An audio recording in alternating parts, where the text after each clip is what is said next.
Hello मेरे dear friend, welcome to my YouTube channel Lakshya shooters. मैं लक्ष्य त्रिपाठी आप सभी का अपने यूट्यूब परिवार में स्वागत करता हूं।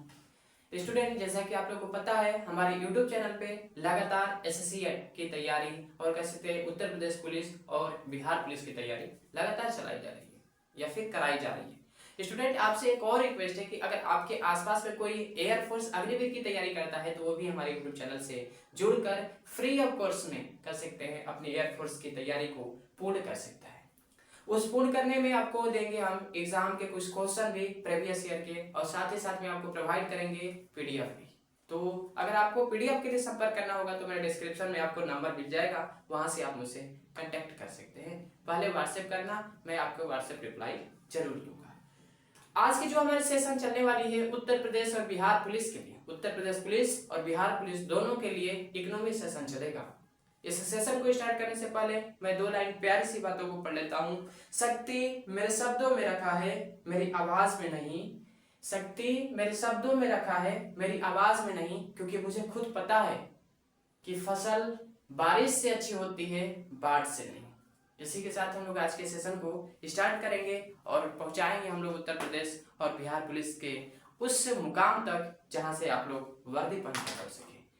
कोई हो ना हो, मैं लक्ष्य त्रिपाठी आप सभी के लिए हमेशा तैयार हूं और आपके साथ हूं। इसी के लिए तो मैं आपसे लगाव किया, आपसे कांटेक्ट किया, नहीं तो मैं अभी दूसरी जगह में ड्यूटी करता। चलिए, आज हम लोग जो मैंने आपसे पहले ही बोल दिया कि आज की जो हमारी सेशन होगी वो होगी इकोनॉमिक्स की। आशा है मुझे आप लोग को दिखाई दे रहा होगा। ये इकोनॉमिक्स की हम लोग आज चर्चा करेंगे। इकोनॉमिक्स को अगर मैं हिंदी में आपको बताऊं तो इसका मतलब होता है अर्थशास्त्र। अब कहेंगे सर अर्थशास्त्र दो होती हैं। अर्थशास्त्र कई होते हैं, लेकिन मैं अभी दो पे चर्चा कर देता हूं। अर्थशास्त्र में अगर मैं चर्चा करूंगा तो एक को लिखने वाले थे हमारे चाणक्य, जिसे कह सकते हैं विष्णुगुप्त के नाम से जाना जाता है, जिसे कौटिल्य के रूप में जाना जाता है। एक ही व्यक्ति का नाम अलग अलग मैंने रख दिया, विष्णुगुप्त और कौटिल्य दोनों एक ही व्यक्ति यानी चाणक्य ही नाम है। अब कहोगे सर इसका भी कुछ बता दो, इसके बारे में भी, तो मैं बता दूं कि यही आपके अशोक के, वही अशोक मौर्य के ये गुरु थे।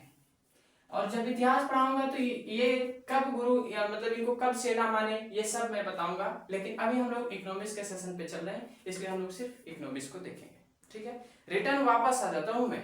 अब एक अर्थशास्त्र होता है वैसी व्यवस्था जिसमें हम लोग आर्थिक गतिविधियों का अध्ययन करते हैं, मतलब जिसमें हम लोग पैसे की बात करते हैं। एक कहा जाता है कि पैसा पैसा क्यों करती है, पैसे पे क्यों मरती है, लेकिन उसी पैसे की हम लोग बात करते हैं। वो किस विषय में बात करते हैं तो हमारे आता है इकोनॉमिक्स का विषय। आई होप आप लोग समझ रहे होंगे। अगर आप लोग को समझ में नहीं आए तो आप मेरे कमेंट बॉक्स में मैसेज टाइप करना, मैं अगली वीडियो जब बनाऊंगा तो उसमें सुधार कर बनाऊंगा, ताकि आप लोग को अच्छे से समझ में आ सके। क्योंकि मैंने आपको पहले ही कहा कोई हो या ना हो आपके साथ, लेकिन मैं लक्ष्य त्रिपाठी आपके साथ हमेशा तैयार रहूंगा, सफलता में भी असफलता में भी। ठीक है, आ जाओ से। अब देखिए, आप कहेंगे कि सर अर्थशास्त्र कहते किसको हैं, तो मानव की जो आर्थिक गतिविधियां होती हैं उसके अध्ययन को हम लोग अर्थशास्त्र कहते हैं। आप लिखना चाहो लिख सकते हो, लेकिन ये लिखने के लिए अगर कहेंगे सर लिखेंगे क्यों, किस काम में आएगा, बेटा आपको ये भी कह सकता है, आपको ये दे सकता है एग्जाम में कि जो मानव की आर्थिक गतिविधियां होती हैं उसको अध्ययन करने वाला विषय क्या कहा जाता है। तो इसलिए मैंने कहा कि इसको लिख लो,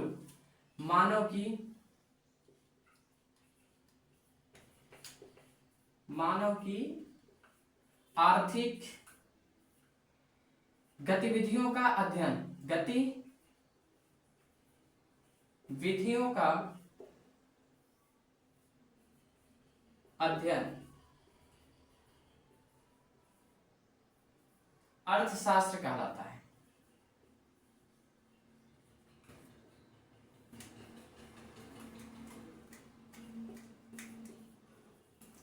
और अगर मैं इसके बारे में और आगे बात करूं, जैसे आपसे यहां पे एक सवाल उठेगा कि बेटा बताओ अर्थशास्त्र के जनक कौन है, ये आपसे कह सकते हैं एमसीक्यू के रूप में, या फिर जब आप पुलिस का एग्जाम देने जाओ तो वहां पे पूछा जा सकता है। मतलब आपके क्वेश्चन में ये देखने को मिल सकता है कि जो अर्थशास्त्र है उसके पिता कौन है।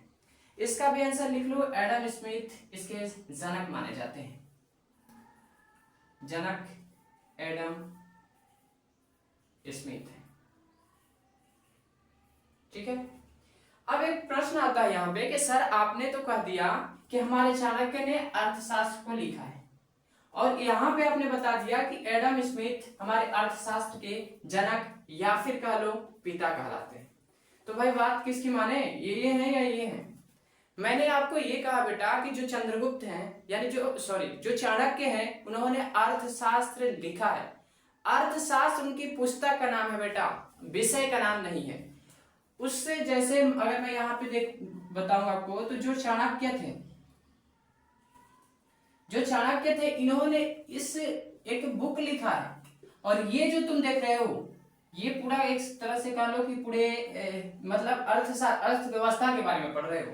और ये जब इनकी लिखित पढ़ोगे तो वो एक तरह से सिर्फ बुक रहेगा। इस इनकी बुक में लिखा क्या गया है, तो उसमें सिर्फ तुम्हारी राजनीति पर्पस की बात की गई, ये ना लिखे हुए राजनीति की बात है, या फिर इसी को कह लो चर्चा है। यानी जब तुम इनकी बात करोगे, चाणक्य बात करोगे, तो वहां पे क्या है, सिर्फ आपको राजनीतिक बात देखने को मिलेगी। लेकिन जब तुम एडम स्मिथ के बारे में जाओगे तो वहां पे होगी आपकी गतिविधियों की चर्चा। यानी गतिविधियां क्या करती हैं, अर्थशास्त्र की जो गतिविधियां, जो पैसे की पढ़ाई करेंगे, जो मतलब कहेंगे अपने देश की जीडीपी को देखेंगे, या फिर कह लीजिए जो आप अपने देश की एमएसपी को देखेंगे, ये सभी आपकी आती है अर्थव्यवस्था में, या फिर कह लो अर्थशास्त्र में। ओके, कंटिन्यू करते हैं। अब अगर मैं आगे ले जाऊं तो इन्होंने कह सकते हैं कि एक रचना की थी, एडम स्मिथ ने एक रचना की। कहोगे सर इसको बता दो। एडम स्मिथ ने एक पुस्तक की रचना की, जिस पुस्तक का नाम था द वेल्थ। इनकी जो बुक थी, उनकी बुक के नाम था the wealth of nation. The wealth of nation. और इसी बुक के लिखने के कारण इन्हें क्या माना जाता है, जनक माना जाता है।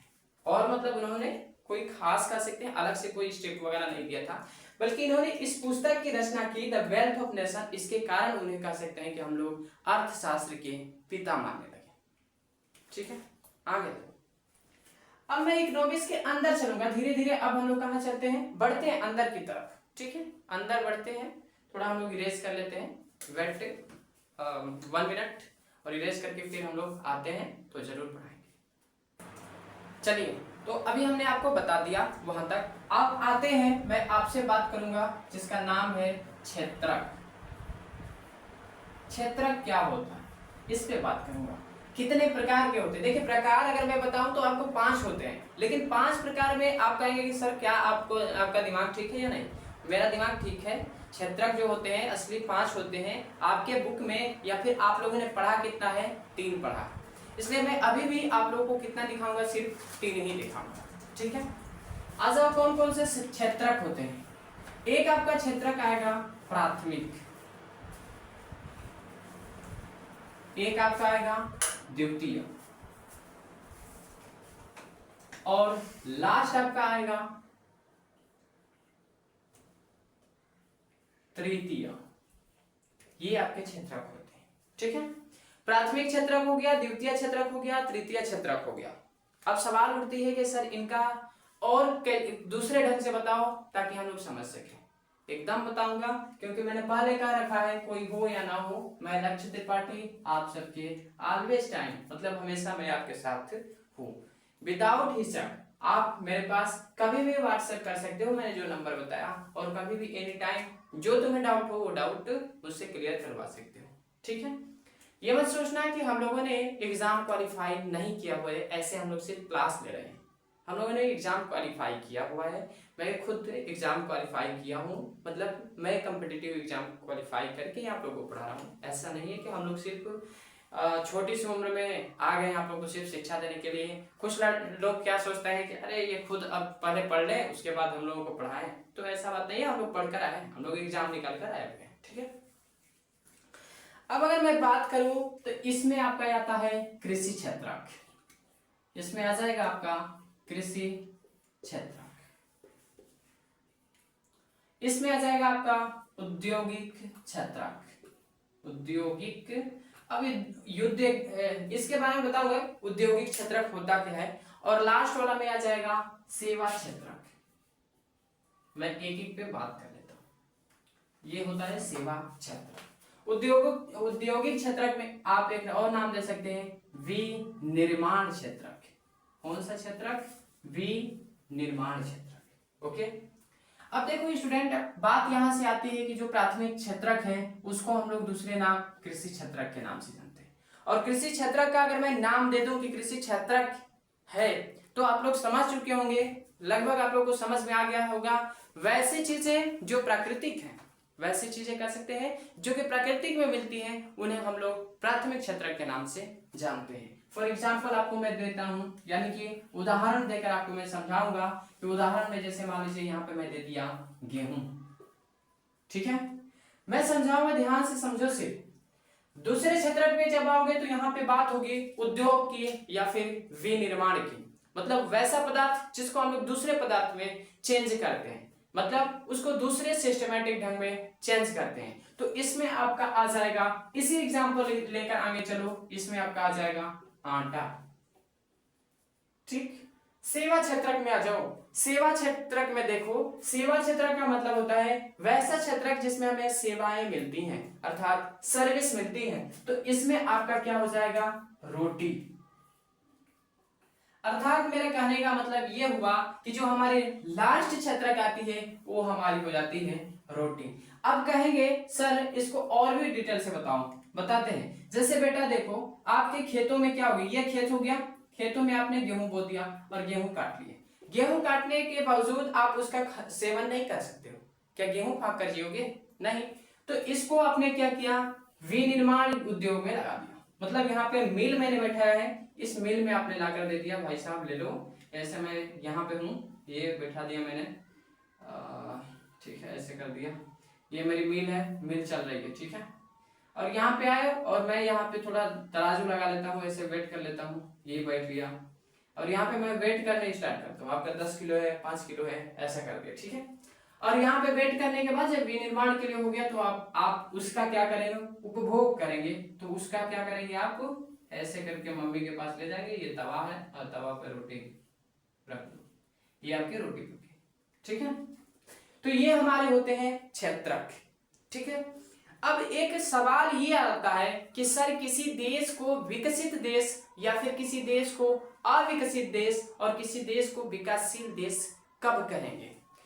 ध्यान रखना, मैंने 3 देश की बात कहा है। अभी मैं फिर से इसको इरेज करता हूं और फिर से बताता हूं कि मैंने किस किस देश की बात कही है।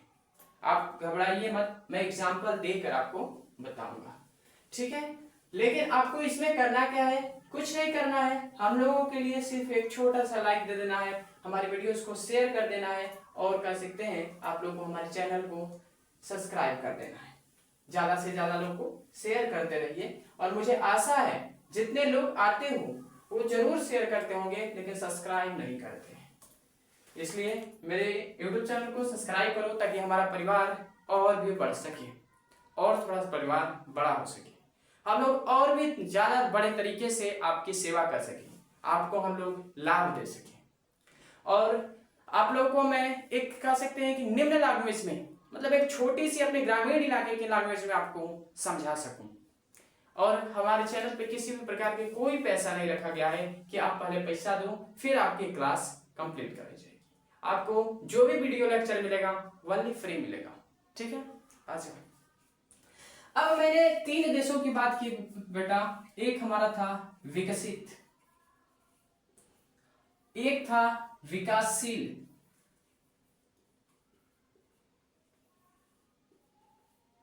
और एक था अविकसित।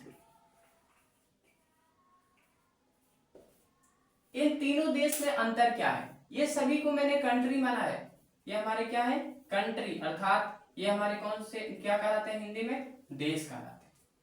अब तुम किस देश को कहोगे कि ये देश विकसित है, ये देश अविकसित है और ये देश आपका पूर्ण विकसित है, कैसे तुम जान पाओगे? आ जाओ, हम बताएंगे जरूर। जिस देश में प्राथमिक क्षेत्रक का योगदान ज्यादा होता है उसे अविकसित देश कहा जाता है।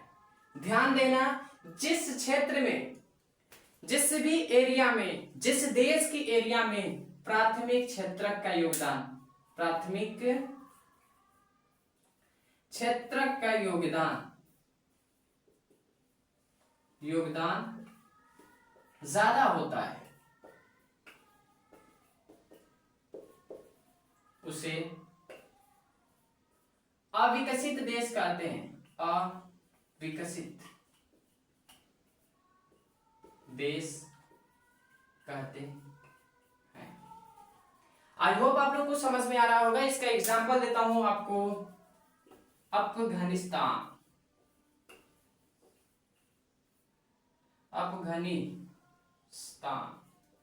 दूसरा लिख लो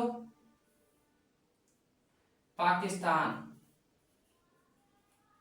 और भी आप चाहो तो तीसरा कोई भी एग्जांपल बता सकते हो, क्योंकि ये एग्जांपल हमारे लिए काफी हो गए। अब दूसरा क्षेत्रक आता है आपका विकासशील क्षेत्रक, यानी इसकी बात करूंगा मैं। अभी जो बात कर रहा हूं इस साइड से बात कर रहा हूं। विकसित हो गया, अविकसित में आता हूं, सॉरी विकासशील में आता हूं, ये आपका अविकसित हो गया है, ठीक है। जिस देश में द्वितीय क्षेत्रक का योगदान ज्यादा होता है उसे विकासशील देश कहते हैं। पहले तो समझो बेटा या फिर मेरे भैया लोग कि विकासशील कहते किसे हैं।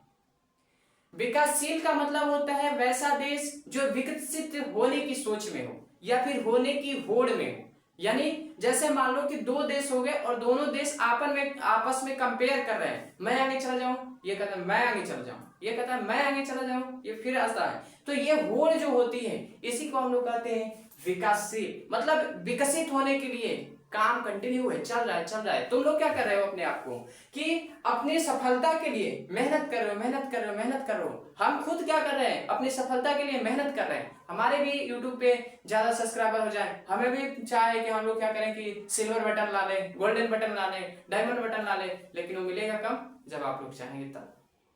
हम लोग क्या करते हैं, इतना मेहनत करने के बाद में पता चलता है सब्सक्राइबर ही नहीं हुए। तो कहावत है ना एक ठो कि मोर जब बारिश होता है तो बहुत खुश होती है जब नाचती है तो, लेकिन लास्ट में जब अपना पैर देखती है मुरझा जाती है। सेम हम लोग की हालत है। हम लोग, हमारे लिए सब लोग कहते हैं आप अच्छे पढ़ाते हो, लेकिन हम मुरझा कब जाते हैं, जब अपने भगवान रूपी सब्सक्राइबर को देख लेते हैं। क्यों? क्योंकि सब्सक्राइबर देखे तो 2 है, 4 है। अब आपकी मर्जी है कि आप लोग इस चैनल को सब्सक्राइब करोगे, बढ़ाओगे या नहीं। मुझे आशा है आप लोग मुझे जरूर प्यार दोगे। आ जाओ आगे। हमने कहा जिस देश में द्वितीय क्षेत्रक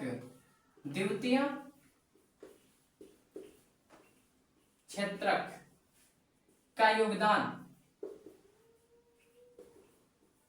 ज्यादा होता है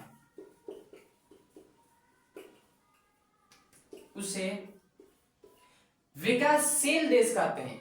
इसका एग्जाम्पल तुम दे सकते हो, एग्जाम्पल में हो जाएगा चीन, या फिर जिसे तुम लोग चाइना कहते हो।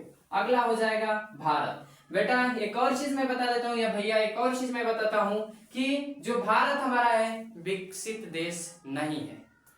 ये इस हमारे ऊपर एक मतलब कह सकते हैं कि गुमराह किया गया है कि जो भारत है बहुत विकसित हो गया है।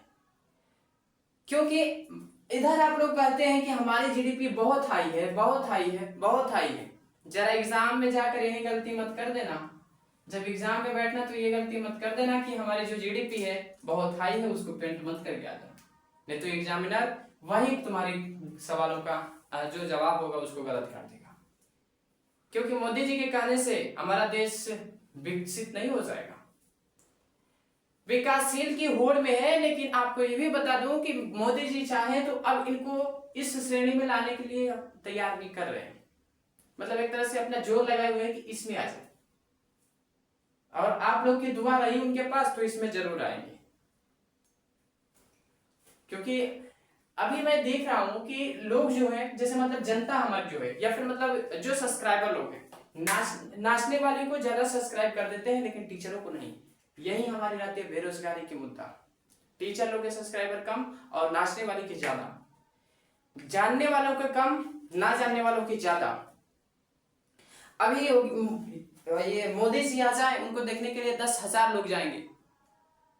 अभी कोई आपसे बताते हैं, कोई डीएम आ जाता है, आप 10 बार उसका पैर छूने स्टार्ट करते हो। अरे क्यों छू रहे हो भाई? पैर किसका छुआ जाता है? सबसे ज्यादा पैर उसी का छुआ जाता है जिसके कारण तुम्हारे जीवन में परिवर्तन हुआ है। उस व्यक्ति की पैर छुओ जिसके कारण तुम्हारे जीवन में परिवर्तन हुआ है, और उसके बाद तुम किसी के पैर मत छुओ। कोई नहीं कहता कि तुम मेरा पैर छू लो या फिर कुछ भी करो, कोई कहता भी है तो छोड़ दो। कह दो मुझसे नहीं होता है, मैं किसी का पैर नहीं छू सकता, चाहे वो घमंडी का है चाहे कुछ भी का है। लेकिन याद रखना मैंने क्या कहा था।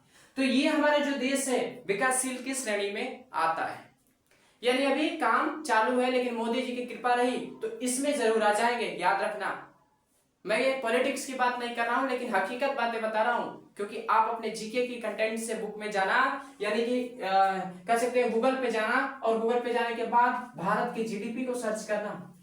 भारत की जीडीपी, भारत की मीडिया, ये सभी नीचे चली गई हैं, लेकिन ये जो मीडिया आपकी है बहुत ऊपर बताती है। भारत का जो जीडीपी है ये बता देती है कि तीसरे नंबर पे आ गई है। अरे ये इतना बदतमीज है, इतना इसको तमीज नहीं है भारत की मीडिया को।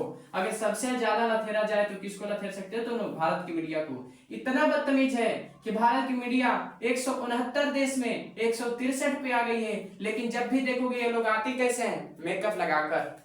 तो एक और मैं इससे चीज आपको सिखाना चाहता हूं कि आप कितनी भी असफलताएं पा लेना, लेकिन मरने की कभी मत सोचना। अब बताओ इससे शर्मनाक बातें क्या हो सकती है? तुम अगर जहां भी कोचिंग करते हो, जहां भी पढ़ाई करते हो, 169 बच्चे हैं, उसमें 163वीं रैंक आ जाए, तुम अपने घर जाना पसंद नहीं करोगे, तुम शर्म के मारे अपना रिजल्ट नहीं बताओगे। और ये मीडिया वाला क्या करें, क्या एकदम ये क्या होता है, मेकअप पोत लेते हैं और पोत कर आपके सामने आ जाते हैं, हेलो आ गए हम, आइए आज के फटाफट 100 क्या उसको बोला जाता है, 100 खबरों में। अब सोचो ये दयनीय स्थिति है, और यही मीडिया आपकी कहती है कि हमारे देश की जो जीडीपी है तीसरे नंबर पे चल रही है। कहां से चल रही है भैया? भूख की रेटिंग देखा जाए नीचे, हंगर रेट जो देखोगे नीचे, और कह लो कि जो हमारी मतलब हेल्थ रेट नीचे, मतलब सब चीज नीचे, लेकिन जो जीडीपी है ऊपर। वाह, किस हिसाब से हो गया? लेकिन आखिर अर्थशास्त्री भी कौन है? आप ही लोग तो है ना। इसलिए जैसा अर्थशास्त्री मिलता है वैसे देश का भविष्य का विकास भी होता है। अभी बहुत सारे नौजवान लोग को हम देखते हैं, मोदी है तो मुमकिन है। मोदी आपसे बोला था कि 5 किलो अनाज फ्री देंगे, मोदी को जिता दो, जिता भी दिए। अभी 5 किलो फ्री अनाज मिल रहा है, लेकिन वो पैसा की वसूली तुम्हारे डेटा से किया जाता है। नहीं विश्वास हो तो चेक करके देखना, पहले डेटा का रिचार्ज कितने का था, अभी रिचार्ज तुम कितने का करते हो।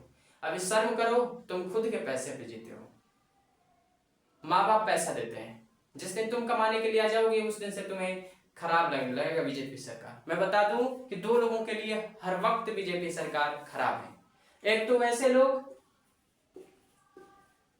जो कि मेहनत कर रहे हैं, आगे जाना चाहते हैं, और एक ऐसे लोग जो कि गरीब हैं, रोड पे रहते हैं।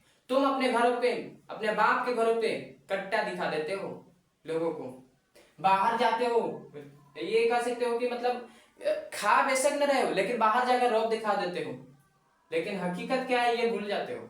पता चला कि घर में रहने के लिए जगह नहीं है और बाहर कट्टा दिखाते हैं। वही हाल है। और मैं दूसरा चीज कहूं कि बीजेपी सरकार के अभी समर्थक कौन है? वही लोग हैं जो कि अपने जीवन में कुछ नहीं करने वाले। जो अपने जीवन में कुछ नहीं करने वाला है वही बीजेपी का समर्थक है। और मैं इस बात की 100% दावा करता हूं, अगर आप लोग मेरे वीडियोस को देख रहे होंगे तो मेरे इस क्लिप को कट करके जरूर पोस्ट कर देना कि बीजेपी का अभी सपोर्टर वही है जो अपने जीवन में कुछ नहीं कर सकता, चाहे वो लड़का हो चाहे किसी के गार्जियन हो। और दूसरा बीजेपी का वही कह सकते हैं सपोर्टर है जो कि चोर है, जिसको डर है कि अगली सरकार आएगी तो उससे हमें दिक्कत हो जाएगा। क्योंकि जो तुम लोग कहते हो कि हमारी कांग्रेस ने हमें कुछ नहीं किया, उसी कांग्रेस ने तुम्हें आजादी दिलाई। जो तुम कहते हो कि हमारी कांग्रेस ने हमें कुछ नहीं किया, वही कांग्रेस ने तुम्हें क्या किया, स्कूल दिया। जिसे तुम कहते हो कि कांग्रेस ने क्या किया, उसी ने सर्व शिक्षा अभियान चलाया और भी अलग अलग डिपार्टमेंट चलाया, जैसे नवोदय विद्यालय समिति अभी जो आप लोग के लिए कह सकते हैं कि आप लोग जाते हैं पढ़ने के लिए, छोटे छोटे बच्चे 6, 9, 12 के जो बच्चे जाते हैं, वो उसी सरकार की देन है। अब बशर्ते आप लोग को ये प्रश्न होगा कि ठीक है, अगर मुझे स्कूल दिया, हम लोग को पढ़ाया, लेकिन फिर भी ये शर्म की बात हो गई कि हम लोग उसके समर्थक छोड़ दिए, समर्थन नहीं किए। नहीं तो सोचो जरा कि आपके मोदी जी ने क्या लाइटरिंग बनवाया है, जहां से शायद लगता है हमको कि अगर तुम लोगों को स्कूल ना होता तो वोट देने भी लाइटरिंग में जाते। इतना जरूर मोदी जी ने किया है कि घर घर लाइटरिंग बनवा दिया है। जाने दो, कम से कम उतना तो कर दिया कि तुम्हें शिक्षा लेने की कोई जरूरत नहीं है, तुम खाली खाना खाओ लाइटरिंग करो, खाना खाओ लाइटरिंग करो, खाना खाओ लाइटरिंग करो, इसके अलावा तुम कुछ ना कर पाओ। क्यों? कारण है, जब भी तुम पढ़े लिखे बनोगे, सरकार से जवाब करोगे, सरकार से सवाल उठाओगे। ऐसा क्यों हो रहा है हमारे साथ? इसलिए आपको पहले से ही रोक लिया जाता है कि ना आप पढ़ेंगे ना आप ऐसा करेंगे। एक चीज जरा सोचना, कभी भी जो नेता होते हैं, जो हमारे लीडर होते हैं, लीडर के बेटा, देखो अभी मैं एक एग्जांपल बताता हूं। आपकी मोदी जी हो गए,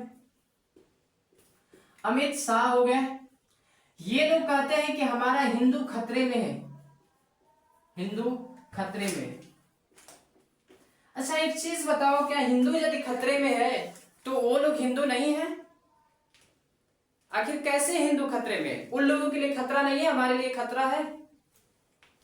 क्योंकि वो लोग जान रहे हैं कि हमारे बेटे कहां पढ़ने जाते हैं, विदेश में। और एक चीज जानो, अगर हिंदू खतरे में होता तो उनका बेटा विदेश नहीं पढ़ता, बल्कि वो भी हिंदू के लिए लड़ता। किसी नेता का बेटा को मुझे आरएसएस में घुसा हुआ नहीं दिखाओगे।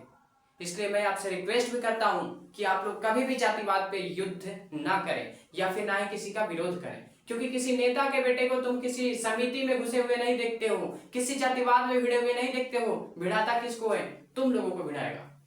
और दूसरा चीज, भिड़ेगा कौन? जहां भी शिक्षा की कमी हो जाएगी आपस में भिड़ जाओगे। जिस जगह जिस सिचुएशन में आपकी शिक्षा की कमी लोप दिखाई दे देगी, वहीं भिड़ जाओगे। अर्थात मेरे कहने का है, हिंदू मुस्लिम की झगड़ा मत करो, सिख ईसाइयों की झगड़ा मत करो, क्योंकि हम लोग पहले से पढ़ते आ रहे हैं। ऐसा नहीं है। मैं अगर पीछे एक और थोड़ा सा बैक ले जाऊं, योगी जी ने कहा था 400 पार करा दो, हिंदू राष्ट्र घोषित कर देंगे। वाह! अब जरा एक चीज मेरे कमेंट बॉक्स में जरूर बताना कि हिंदू राष्ट्र होने का मतलब तुम लोगों को पता है? हमें तो नहीं लगता है कि तुम्हें हिंदू राष्ट्र होने का मतलब ही पता होगा। हिंदू राष्ट्र होने का मतलब होता है कि मैं किस जाति का हूं, आप किस जाति का हो, ये नहीं मतलब है।